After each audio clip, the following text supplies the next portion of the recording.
ज्यादा लग गइल बा। तेल ही कौनची के हा, सरसों तेल हा कि कोइन के तेल हा, कौनची के तेल है पता नहीं खे लागत। ए जीजा खाना बन गइल बा। खाना बन गइल बा। हाँ खाना तो बनिए गइल बा।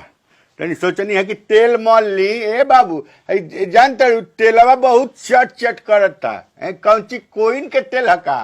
तेलवा चट चट कर त कहाँ रो तेल पा गइनी ह। तेलवा कोठरिया में हमरे एथी दर खावा पर रख डाला तो सोचनी है कि तनी मल ली अनु।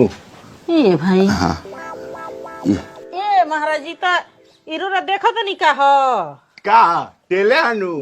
बबुआ के खांसी भई रहुए त ले आई रहुए कप सिरप ह।